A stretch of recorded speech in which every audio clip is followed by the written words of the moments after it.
C'est un Joe Biden sous surveillance qui est arrivé en Europe où il doit participer au sommet du G20 à Rome ce week-end, puis à la COP26 à Glasgow en Écosse la semaine prochaine.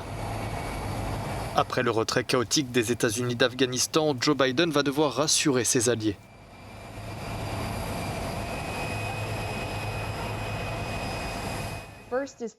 L'une des premières choses est de se concentrer sur la reprise économique depuis le Covid. Il va travailler avec le G20 pour faire face au prix élevé de l'énergie d'une part et aux problèmes de la chaîne d'approvisionnement d'autre part. Il va également travailler avec le G20 pour approuver formellement un taux d'imposition minimum mondial. Il s'agirait d'un impôt minimum de 15% sur les sociétés, quel que soit l'endroit où elles font des affaires.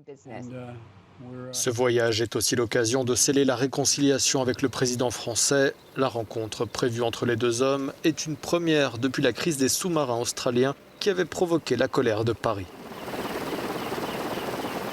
Washington a vraiment sous-estimé le degré d'inquiétude que cela susciterait chez les Français. Il y a eu beaucoup d'efforts diplomatiques pour limiter les dégâts au cours des dernières semaines, mais ce sera la première rencontre en face à face Macron et Biden pour établir officiellement cette relation. Il devrait également aborder les questions de défense. Macron, bien sûr, pousse davantage à l'autonomie de l'Union européenne, mais il souhaite toujours le soutien et la confiance de Washington, ainsi que des mesures de lutte contre le terrorisme.